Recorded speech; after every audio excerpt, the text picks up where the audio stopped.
यही जानना चाहेंगे कि Q3 में जो एग्जीक्यूशन है थोड़ा म्यूटेड हमें रहते हुए देखने को मिला है। क्या यहाँ पर Q4 में कोई एग्जीक्यूशन में आपका पिकअप आया है? और अभी आपका revenue growth outlook Q4 FY25-26 के लिए सर क्या रहेगा? तो बहुत बहुत धन्यवाद। Q3 में जो रेवेन्यू हल्की सी म्यूटेड दिख रही है, उसका कारण बहुत सिंपल है। जो रेल की फैक्ट्री है बैंगलोर में, जहाँ से सारे वैगन्स के चक्के आते हैं, वहाँ पर कुछ प्रोडक्शन कंस्ट्रेंट्स थी, जो कि अभी भी जारी है, जो हम आशा करते हैं कि Q4 के अंत तक सॉल्व हो जाएंगी। तो उस कारण से Q3 की जो वैगन की प्रोडक्शन नंबर्स हैं वो थोड़ी म्यूटेड थी। Q4 में हाल में थोड़ा-सा सुधार आ रहा है और आया है। पर जो 1000 वैगन पर महीने की रन रेट है, जो एक स्टेबल स्टेट रन रेट है, उस लेवल तक Q4 में हम नहीं आ पाए हैं। पर हमारी आशा यही है कि Q4 के अंत तक और Q1 के शुरुआत तक ये सारी जो प्रोडक्शन कंस्ट्रेंट्स है आरडब्ल्यूएस में वो रिज़ॉल्व हो जाएँगी और हमारी जो प्रोडक्शन है वो 900 से 1000 वैगन पर महीने की रन रेट पर लौट आएगी। ओके। सर आपका एक टारगेट था 12,000 वैगन्स पर एनम वाला, जो आपने साल के स्टार्टिंग में दिया था। तो एक कंस्ट्रेंट की वजह से वो अभी इंटैक्ट है कि वो थोड़ा अचीव होने में दिक्कत आ सकती है?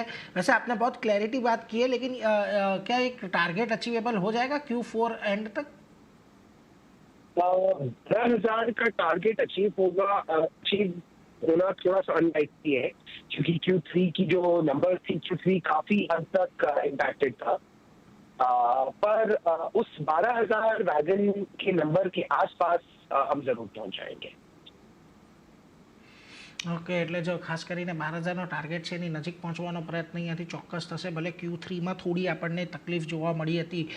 लेकिन सर एक चीज़ ये भी जानना चाहेंगे कि जो मेट्रो कार्स है Q3 में भी अपने ड्यूरिंग द क्वार्टर 3 जितने कंप्लीट हुए हैं, सर यहाँ पर FY26 के लिए क्या आउटपुट रहेगा? क्योंकि आपके पास एक बहुत बड़ा ऑर्डर गुजरात से भी है, अहमदाबाद सूरत मेट्रो का भी एक ऑर्डर है। सर यहाँ पर अभी क्या अपडेट है और FY26 में यहाँ पर कैसे टारगेट देख रहे हैं आप? बिल्कुल, तो FY26 में यहाँ जो दोनों गुजरात के प्रोजेक्ट्स हैं, सूरत मेट्रो और अहमदाबाद मेट्रो, दोनों की प्रोटोटाइप रोल आउट हो जाएँगी और दोनों प्रोजेक्ट्स की सीरीज़ प्रोडक्शन भी स्टार्ट हो जाएगी आने वाले फाइनेंशियल ईयर में। और आने वाले फाइनेंशियल ईयर में जो हमारी बैंगलोर मेट्रो की प्रोजेक्ट है, उसकी सीरीज़ प्रोडक्शन भी नज़र आएगी। एक और जो हमारी जो मेजर प्रोजेक्ट है वंदे भारत स्लीपर ट्रेन्स की, उसकी भी प्रोटोटाइप आने वाले फाइनेंशियल ईयर के अंत तक या उसके बाद वाले फाइनेंशियल ईयर की बिल्कुल शुरुआत में रोल आउट हो जाएगी। तो कहने का मतलब ये है साहब कि आने वाले फाइनेंशियल ईयर 26 में जो पैसेंजर रेल सिस्टम्स वर्टिकल है हमारा, वहाँ पर एक बहुत तेज़ी से ग्रोथ नज़र आएगा। એટલે જુઓ પેસેન્જર સાઈડ પર, એટલે કે જે આપણી મેટ્રો ટ્રેન છે, વંદે ભારત ટ્રેનો જે કંપની બનાવે છે, એમાં એક સારા ગ્રોથની આવનારા વર્ષની અંદર એક અપેક્ષા છે, એટલે એના પર એક ફોકસ ખાસ કરીને રહેશે।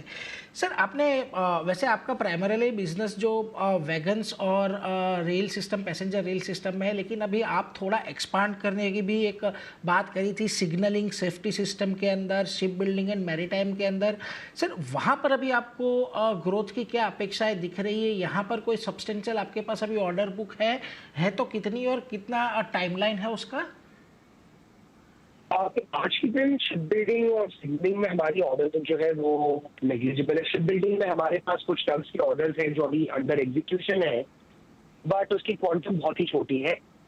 इन दोनों वर्टिकल्स में अगर आप पिछले बजट को भी देखें और जो सारी अनाउंसमेंट्स हो रही हैं गवर्नमेंट ऑफ इंडिया के द्वारा, अगर आप उन्हें भी देखें, तो रेल में एक जो इंफ्रास्ट्रक्चर, सेफ्टी इंफ्रास्ट्रक्चर और सिग्नलिंग इंफ्रास्ट्रक्चर पे फोकस है, वो बहुत क्लियरली नज़र आ रहा है, जो कि हम इस सेफ्टी और सिग्नलिंग सिस्टम्स वर्टिकल के अंदर टारगेट करना चाहते हैं।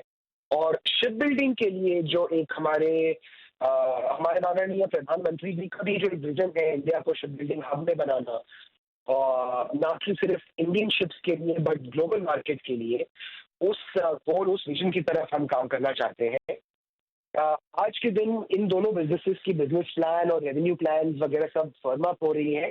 जैसे ही इन प्लान्स पर हम एक कंक्लूज़न पर आते हैं, हम आपके साथ ज़रूर शेयर करेंगे। जी सर। उसके लिए सर बहुत-बहुत धन्यवाद। और सर ये भी पूछना चाहेंगे, मार्जिन का जो ट्रेंड रहा है पिछले कुछ क्वार्टर्स में थोड़ा-सा फ्लैटिश रहा है। सर एफवाई 25 का जो ये ईयर एंड होगा वहाँ पर एक कौन-सा टारगेट है? और एफवाई 26 के लिए ऐसा कौन-सा रेंज रहेगा जहाँ पर आप थोड़े कंफर्टेबल रहेंगे कि ये मार्जिन पे आपको कोई दिक्कत नहीं आएगी? अगर उसके बारे में कुछ शेयर कर पाएँ सर। तो मार्जिन में अगर आप एनुअलाइज़्ड बेसिस पर देखें तो एक 12 से साढ़े 12% एबिटा हमारे फ्reight बिज़नेस में एक सस्टेनेबल नंबर है। और जहाँ की पैसेंजर बिज़नेस का सवाल है, वहाँ पर एक रफ़ली 10% एबिटा हम एक्सपेक्ट करेंगे फाइनेंशियल ईयर 2026 के अंत तक पैसेंजर बिज़नेस में। आज के दिन पैसेंजर बिज़नेस की जो मार्जिन प्रोफाइल्स है, वो बहुत कम है, करीब 3 से 4% के रेंज पर है। और वो सिर्फ क्योंकि एक ऑपरेशनल डी-लेवरेज है, क्योंकि आज के दिन कोचेज़ की मैन्युफैक्चरिंग रेट कम है। तो एक मार्जिन हमें नज़र आता है 3 से 4% पर। पर आने वाले फाइनेंशियल ईयर में जैसे ही ये प्रोडक्शन नंबर्स बढ़ जाएँगे 15 से 20 कोच पर महीने के लेवल्स पर, हमें 9 से 10% सस्टेनेबल एबिटा नज़र आता है। એટલે જો ખાસ કરીને અહીંયાથી માર્જિનની અંદર પણ એક સસ્ટેનેબલ બેઝિસ પર સ્થિર ધોરણે અહીંયાથી એક વધારો થતો જોવા મળે એવી एक अपेक्षा है, એટલે એના पर एक खास फोकस रहશે। सर एक अंतिम सवाल आपसे पूछना चाहूँगा ओवरऑल इंडस्ट्री के लिए। मैं आपका इन्वेस्टर प्रेजेंटेशन भी पढ़ रहा था, उसमें भी आपने काफ़ी डिटेल के अंदर ये बात करी है।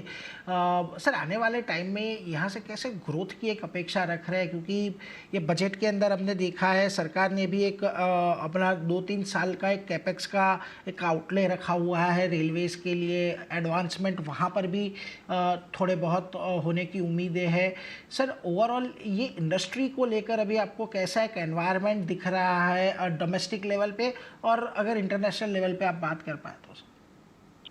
इस इंडस्ट्री को लेकर हम बहुत ही पॉजिटिव, बहुत ही बुलिश हैं साहब। अगर आप इंडिया की इकोनॉमी को देखें और इंडिया की ग्रोथ को देखें, जिस तरीके की ग्रोथ हमारी देश टारगेट कर रही है, टीकागढ़ सिर्फ उस ग्रोथ का, उस इंडस्ट्री का एक क्रिएशन है, उन पॉलिसीज का एक क्रिएशन है जो इस ग्रोथ को फैसिलिटेट करती हैं। जैसे जैसे इंडिया ग्रो कर रहा है उसी के साथ ईटानगर भी ग्रो करेगा।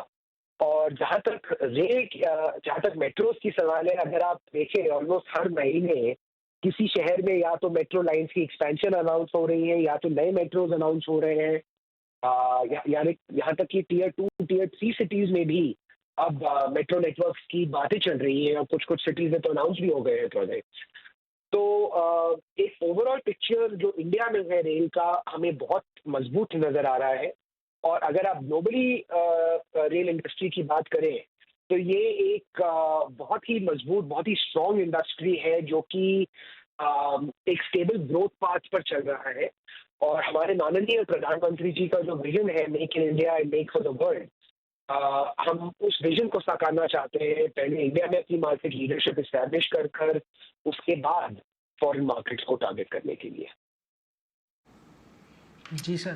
सर एक आखिरी चीज़ आपसे पूछना चाहूँगा सर, एफआई 26 के लिए अभी कोई कैपेक्स प्लान अभी आप बना रहे हो कि एक बार Q4 एंड हो जाने के बाद उसके बारे में सर डिस्कस करेंगे? तो हमने करीब 2 साल पहले एक ब्रॉड कैपिटल प्लान अनाउंस किया था, तकरीबन 1000 करोड़ का। उसमें से काफ़ी हद तक कैपेक्स ऑलरेडी इंकर हो चुका है और तकरीबन जो 300 साढ़े 300 करोड़ बाकी हैं, वो आने वाले कुछ महीनों में हो जाएँगे। जहाँ तक कि फ्यूचर एक्सपेंशन का सवाल है, वो प्लान्स हम आपके साथ कुछ दिनों में शेयर करेंगे। Okay sir. सर उसी के साथ